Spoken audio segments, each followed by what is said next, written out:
봉주, 안녕하세요. 주주예요. 이제 또 11월 달프 세양의 시즌이 찾아왔죠.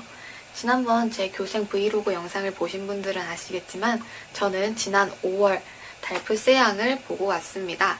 그래서 오늘은 세양에 대해서 이야기를 하고 또 합격증을 함께 열어보는 시간을 갖도록 하겠습니다. 저는 그때 3월달에 코로나로 인해서 서울에 시험 응시자가 너무 많아서 서울에서 보지 못했어요. 그래서 대전에 가서 시험을 보게 되었고 다른 지역 거주자이기 때문에 합격증을 우편으로 받을 수 있게 되었습니다.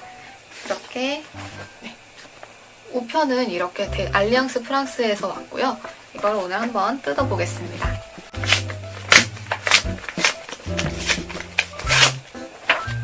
드디어 받게 된 달프 합격증입니다. 세양 합격증은 이렇게 생겨 있고요. 별다른 점수나 그런 자세한 사항은 적혀 있지 않고 이름과 생년월일 그리고 나셔널리티만 적혀 있는 약간 간단한 형식의 자격증입니다. 많은 분들도 그러시겠지만 저도 세양을 볼 때 긴장을 엄청 많이 했고 결과를 볼 때도 정말 그게 믿기지 않았는데요.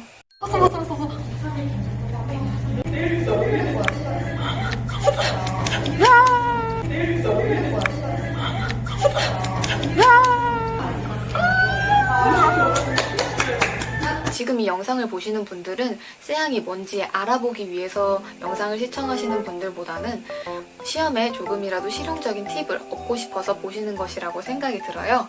그래서 제가 대전에서 지난 5월 달에 시험을 봤을 때 주제 혹은 느꼈던 점 혹은 또 주의하면 좋겠다 싶은 점들에 대해서 이야기하도록 하겠습니다.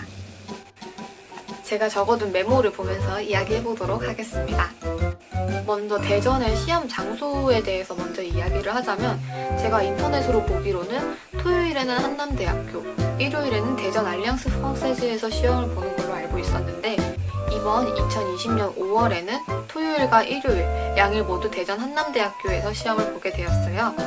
네, 시험은 한남대학교 탈메이지 교양교육대학관이라는 곳에서 봤는데요.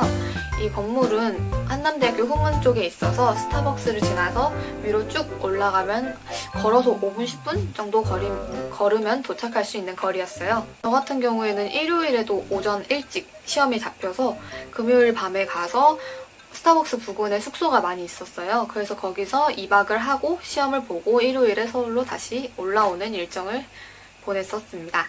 그리고 교재와 시험에 대해서 이야기를 하자면 저도 많은 분들이 공부하시는 ABC 달프세양세두 교재로 공부를 했는데 교재를 풀면서는 걱정이 굉장히 많았어요. 왜냐면 듣기나 읽기나 모든 영역에서 그렇게 높은 정답률을 보이지 못했거든요. 하지만 그렇게 걱정을 할 필요가 없는 게 시험은 그 문제집에 비해서 아주 쉽게 나왔습니다. 예를 들어 문제집이 별 5개라고 한다면 시험은 별 3개 정도? 그래서 아베스 교재로 공부를 하셔서 걱정이 많으신 분들은 조금 긴장은 풀어도 될 거라고 생각이 듭니다. 네, 시험은 듣기에서 먼저 시작되죠. 저는 이전에 서초중학교에서 봤을 때는 음질이 너무 안 좋아서 이거는 한국어라도 못 알아들었겠다 싶은 느낌이 많이 들었어요. 근데 한남대학교에서는 본부에서 틀어주는 게 아니라 교실별로 오디오를 틀어줘서 비교적 음질에 대한 걱정은 덜으셔도 될 것 같습니다. 특히나 1개의 긴 지문과 2개의 짧은 지문으로 이루어지는데 먼저 긴 주제로는 텔레트라바이에 대한 글로 교재에 있는 다른 주제들과 비교했을 때 크게 어렵지는 않은 주제였어요. 그리고 2개의 짧은 지문으로는 하나는 업사이클, 하나는 농업에 관한 내용이 나왔어요. 많이 익숙한 주제는 아니었지만 완전히 생소한 주제는 아니어서 그렇게 크게 어렵다고 느끼지는 않았습니다. 네, 그 다음으로는 읽기를 보는데요. 읽기는 50분 동안으로 꽤 긴 지문을 보고 문제를 풀게 되죠. 문제집과 달랐던 점은 주스티피케시옹 하는 문제가 그렇게 많지 않았고 마지막에 1~2개 정도만 그렇게 글을 적는 부분이 있었던 걸로 기억을 해요. 그 외에는 다 1, 2, 3번 ABC 중에 선택을 하는 그러한 문제였고요. 당시 주제로는 교사가 학생을 꼭 사랑해야 하는가? 라는 그러한 주제가 나왔는데요. 제가 인터넷에서 본문과 같은 글을 찾아서 아래에 링크로 첨부해 두도록 하겠습니다. 네, 제가 시험을 보면서 당황했던 점이 있는데요. 문제집에서는 섹시용 ABC 이런 식으로 나누어져 있었고 그에 따라서 문제도 나누어져 있었잖아요. 근데 시험에서는 문제가 나누어져 있지 않았습니다. 그래도 지문의 순서와 문제의 순서가 크게 다르진 않아서 큰 어려움은 없었으나 문제를 풀면서 표시를 해두는 연습을 하지 않으면 좀 당황스러울 수도 있을 거라는 생각이 들었어요. 네, 그래서 연습을 할 때에도 문제를 순서대로 풀고 지문에 해당 부분을 표시해두는 연습을 하면 좋겠다고 생각이 들었습니다. 그 다음으로는 쓰기 시간인데요. 아무래도 시험이 길다 보니 쓰기 시간 즈음에는 화장실을 다녀오는 사람들도 되게 많았어요. 교실에는 감독관이 2명이 있어서 화장실을 다녀올 때는 감독관과 동행해서 다녀올 수 있었습니다. 쓰기 시험을 볼 때 가장 중요한 점은 시간 관리라는 생각이 드는데요. 2시간 반이라는 긴 시간 동안 시험을 보는 만큼 그 시간 관리를 잘 해주는 것이 그 무엇보다 중요합니다. 이번 쓰기의 주제는 레포상포라고 잘못된 정보에 관한 글이 나왔는데요. 잘못된 정보를 인터넷에 퍼뜨릴 때의 문제점과 표현의 자유가 충돌하는 그러한 상황에 대한 글이었습니다. 저는 이 쓰기가 특히 어려웠는데요. 제가 원래 쓰기를 조금 어려워하기도 하고 내용이 그 앞의 내용에 비해서 정말 충돌하는 개념이라고 느껴졌기 때문에 제가 어떠한 입장을 취해서 어떠한 방향으로 글을 전개해 나가야 될지 고민이 많이 되더라고요. 그래서 저는 무엇보다 기본적인 실수를 하지 않는 것에 집중을 하였습니다. 학원 선생님이 말씀하시기로는 세1부터는 어느 정도 프랑스어에 대한 마스터가 이루어졌다고 생각하는 단계이기 때문에 기본적인 문법 요소, 동사 변화, 시제, 성수 일치와 같은 그런 오류를 범했을 때 큰 감점이 이루어진다고 해요. 그렇기 때문에 세1이나 돼서 그러한 기본적인 것들을 틀리면 그 외의 문장 구조가 아무리 좋아도 좋은 점수를 줄 수 없다라고 이야기를 하시더라고요. 하지만 그럼에도 불구하고 쓰기 꽈락은 잘 나오지 않는다고 해요. 적정 분량을 맞춰서 쓰면은 점수를 부여하는 기준이 다양하기 때문에 최소 5점은 넘을 수 있겠지만 그래도 큰 감점을 피하기 위해서는 기본적인 문법 요소를 꼭 잊지 않고 지키는 것이 더 중요하겠습니다. 다음은 일요일에 보는 말하기 시험인데요. 말하기에 관한 질문이 굉장히 많았던 것 같아요. 일단 저는 그날 첫 타자로 시험을 보게 되었는데요. 그래서 콩푸카시용 시간이 아침 9시였습니다. 그래서 9시 전에 학교에 도착을 해서 로비에서 기다리다가 위로 올라가게 되었는데요.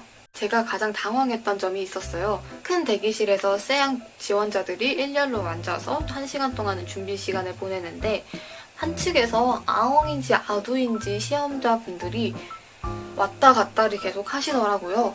근데 저는 그러한 상황을 모르고 갔었기 때문에 굉장히 당황스러웠어요.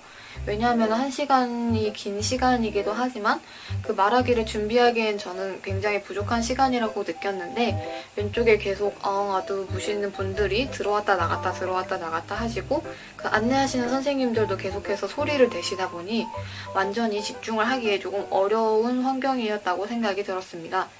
그래서 만약에 이 영상을 보고 가시는 분들이 계시다면 이어플러그를 준비하셔서 소음을 조금 차단하는 건 어떨까 하는 생각이 듭니다. 그리고 시험 주제에 대해서 이야기를 하자면 이전에 다른 시험처럼 종이 2개를 뽑아서 그 중에 하나를 선택해서 보게 되는데요. 제가 선택한 글의 주제로는 첫 번째로는 도시의 사람들이 시골로 많이 가고 있다 라는 그러한 현상에 대해서 이야기한 글이었고요. 그 뒤에 글은 시골에 사는 것이 자연을 많이 해친다 라는 내용이었습니다. 사실 첫 번째 내용은 그렇게 어렵지 않아서 정리하면서 나름 수월하게 읽었는데 뒷장을 넘기니 단어 수준도 그렇고 내용이 앞의 내용과 약간 상반되는 내용이어서 조금 어려웠어요. 첫 글에서는 도시에서 시골로 가는 이유, 시골에서 살면 좋은 점 이러한 것들에 대해서 나왔는데 뒤에서는 이로 인해 야기되는 문제점들이 나열된 거죠. 그래서 제가 그때 짰던 글을 간단하게 설명하자면 먼저 첫 번째로는 너는 시골에 사는 게 좋니? 도시에 사는 게 좋니? 요즘에는 도시에서 시골로 가는 현상이 있어 라고 하면서 주제를 가볍게 던지면서 시작을 하고 그 이후에 바디로는 이들은 이러한 장점들 때문에 시골에 가고 있어.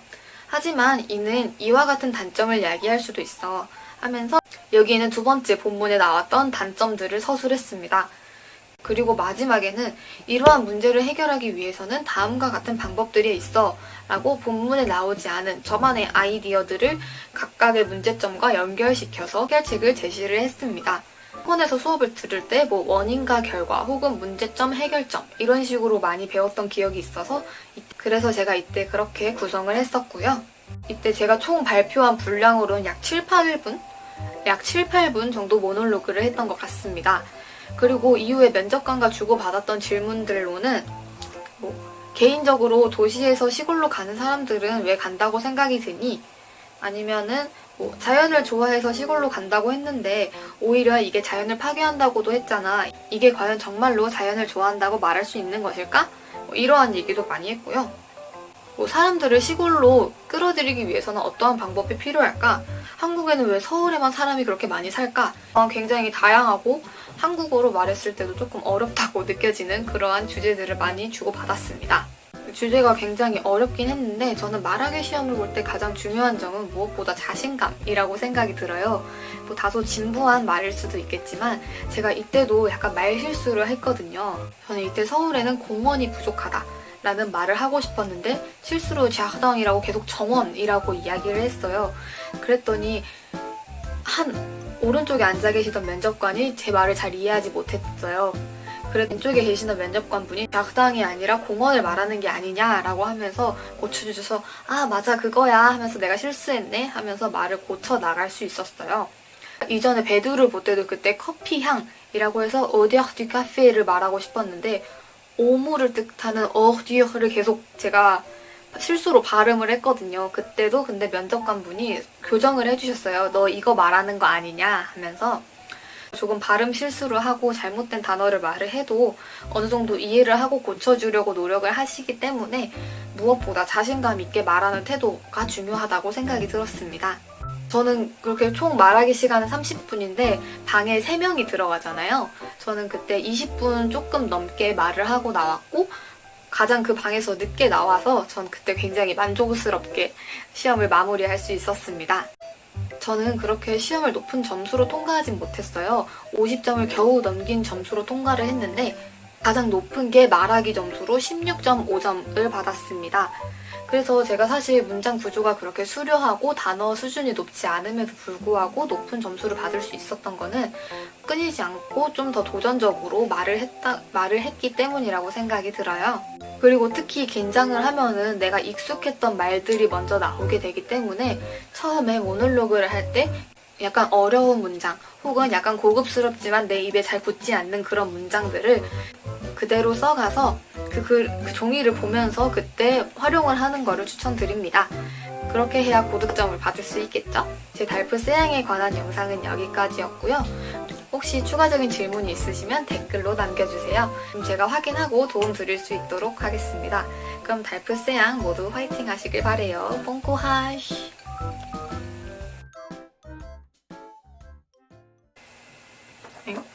이거 뒷면에도 뭐가 있네요. 앞면에는 간단한 정보가 적혀있고 뒷면에는 이름, 국적, 생년월일 그리고 지원 번호도 적혀있고 각각 시험별로 몇 점을 받았는지도 적혀있습니다.